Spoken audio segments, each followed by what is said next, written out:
6 weeks of gathering footage and testing, 2 weeks of recording the talking head A-roll, and 4 weeks of editing to create a 6-video series over on my other channel, link above, where I built out my Canon R6 Mark II into a bona fide vlogging rig, my friend. So welcome back to Creator Reality. I'm John, and today we're going to take a behind-the-scenes look at how I used Davinci Resolve and my solid-state drives and a spreadsheet to keep track of everything, so nothing was missed and everything was as efficient as I could make it.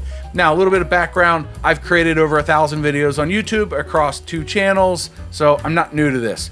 It all starts with my spreadsheet, where I keep track of things like the number of hours it takes to edit, when I recorded the footage, when I was finished editing it, and what folder on my SSD that A-roll is stored in. That way, when I get home from a ride or a shoot or whatever, I create a folder, I put the footage in there from all the cameras. We'll talk about that organization in just a minute. And then I add it to the spreadsheet so I know what to work on next, because I always have a backlog. But that's just me. That may not be you. Actually, leave me a comment below. Do you have a backlog of videos you're working on for YouTube? Anyway, that's the spreadsheet part. Really easy. You can just create whatever helps you keep track of everything. You just basically want a list of all your projects and what their status is, and that's about the minimum. That and maybe the folder thing. Those are really helpful. As far as folder structure goes, that one I treat a little bit differently. Each daily video gets its own folder if I'm going on a trip. So this will work for travel vlogs.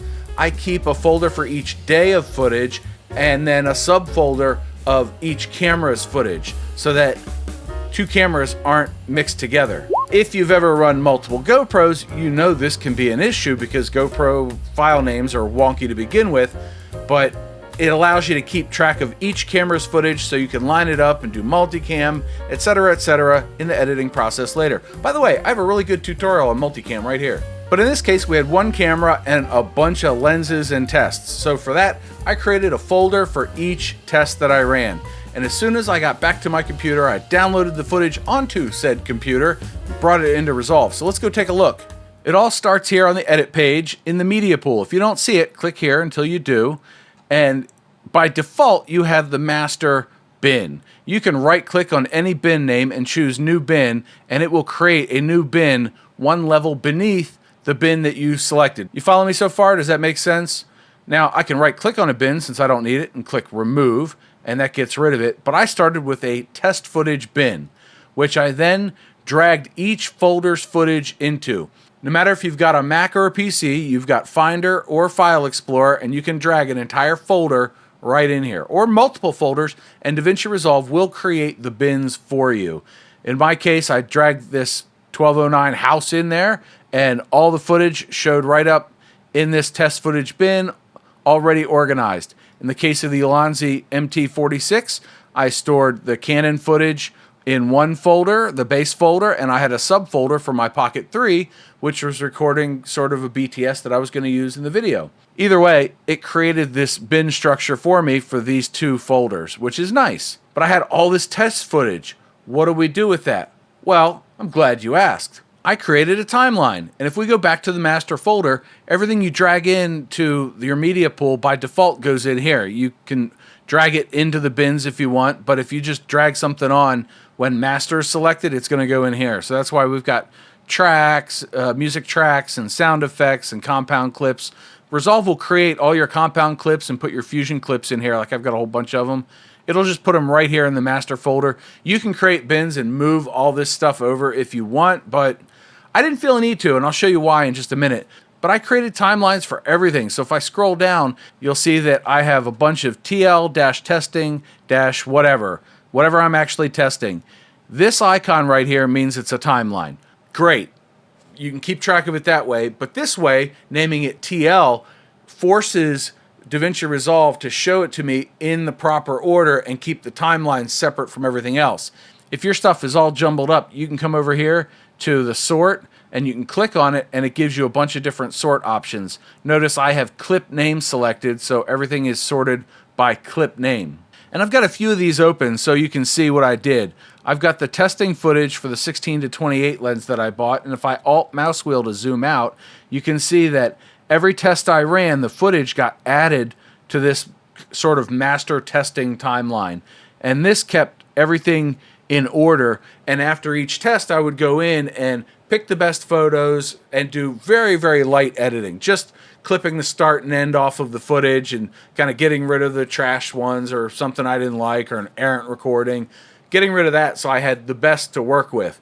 That came in handy when it was time to edit each video for this series. That was part of the taking notes portion. I also created a Word document for each video, just kind of highlighting the things I wanted to make sure were in the final video so that nothing was left behind. And since I don't work with a script, it really helped keep me on track and going through there. And I have a Word document in front of me that I'm trying to keep this video on track, right? Boop the like button. We're learning stuff today. We're having fun.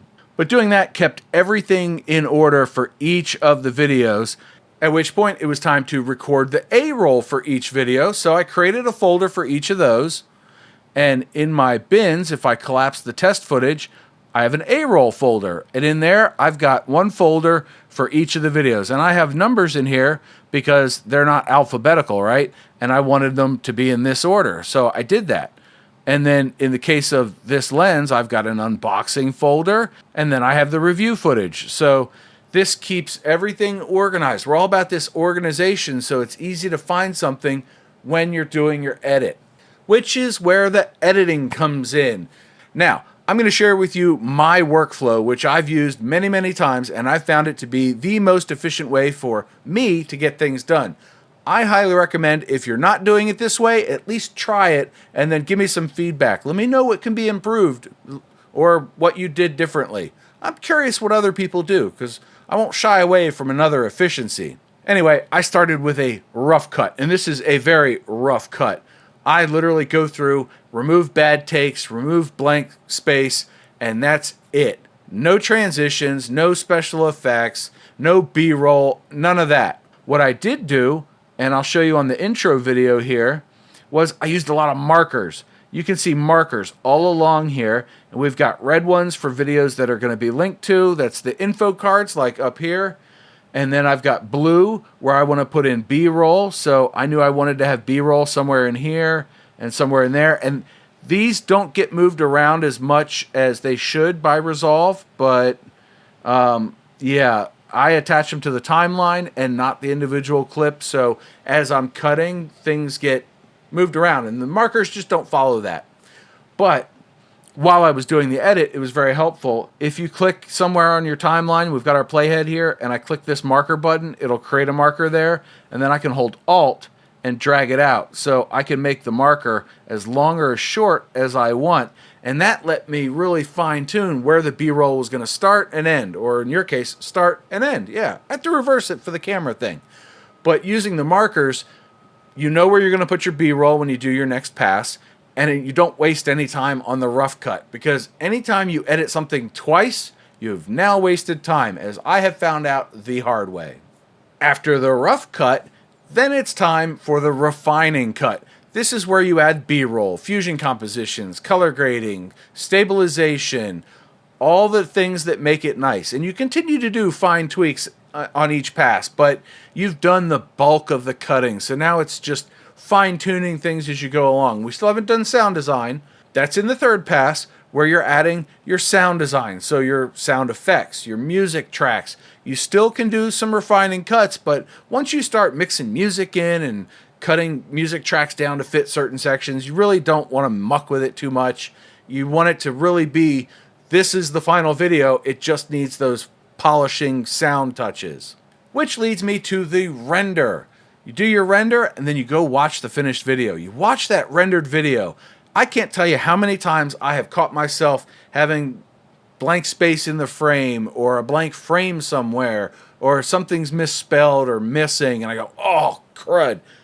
Hey, at least you didn't upload it yet, right? You've still got time to fix it before you do the upload. After it passes your final check of the render, you're good to go to upload it. Now, earlier I mentioned timelines, and in this case, I got a whole bunch of them. Take a look at this. I have smart bins turned on. If you don't see smart bins, come up here to the three dots, and you'll see show smart bins and show power bins. Power bins are these guys over here, where if I click on it and drag up, I've got all my cross-project assets. But if you click on here and you show smart bins, this will show up. And in this case, we have timelines, keywords, and collections. I don't use keywords, I don't use collections, but I use timelines. These are all the timelines for this project. There's a lot, right? Look at all that. What is that, 12 or 15 of them? We've got a whole bunch of them. This allows you to quickly find the timelines in a large project so that you can open them and get to work. Now, if you notice something fun about this, I've got all these timelines open over here. How did I get that? I clicked on this icon right here and I display stacked timelines. If I click that, it'll go away and now you don't see any of those. But if I click it and re-enable them, they come back. So you can open multiple timelines right here. So in the case of my intro, I need B-roll. Let's say I needed B-roll here. I've got a marker right there, right? And I've got it set up to be that long. Well, I know the footage for this is going to come from this timeline over here, so I can copy this clip, and I just want the video, so I'll Alt-click on the clip, Control-C to copy it, and now that we're back in my intro timeline, if I press Control-V to paste this, you can see that it overwrote all this footage. So I will Control-Z to undo that, and I can uncheck these guys. See, I can click on these red boxes, and I don't want to overwrite any of this stuff. I want it to come right here to Video 5, Control-V, and it pastes up here. Then I can trim it to length and bring it down to where it's supposed to be and re-enable these, and now they are destination tracks again. Isn't that pretty cool? Cool little tip there. And then I decided to buy this lens. So let's take a look at that project because it's got a few differences in it, because I had the unboxing, and originally I was going to do an unboxing video and then a review video, but I decided just to make one really long video about it. It was 27 minutes long or something. But I created a timeline, and again, I've got my smart bins, so I've got my timelines. I've got the unboxing here, and I've got it open, and I edited my entire unboxing section here. Notice I didn't do any crazy edits, but just a lot of cutting and some text overlays. And then I copied all of that into the review. So if I click on the review timeline, this whole first section here is just the unboxing. And then we go into all the testing, which came from this timeline. This is a much simpler project, so it didn't require a ton of organization, but in here you can see I sort of started the cutting and I changed some colors here. I have a clip here I wasn't sure if I wanted to use. Now, if you want to change your clip color, right click, choose clip color, and then you get a bunch of options, and I chose lime in this case. Usually I choose orange, but I was using orange for something else. So I just chose lime, and that gets cut. And you can highlight clips that you want to keep or clips that you might want to remove with this clip color so that after you've done your rough cut, see, there we are, coming back to the workflow again, and you're doing your refining cut, you go, you know, I really like the other take. I think I'm going to keep that one instead of this one, or vice versa. And it saves you a bunch of time because you didn't edit both takes. You just grabbed them both and you highlighted one versus another so that you can keep them separate and compare them side by side as I did. And at the very end of this video, I have a whole talking head section where I'm kind of doing a wrap up of the features and what I think of the lens. Spoiler alert, I love it. I've been using it ever since. It's awesome.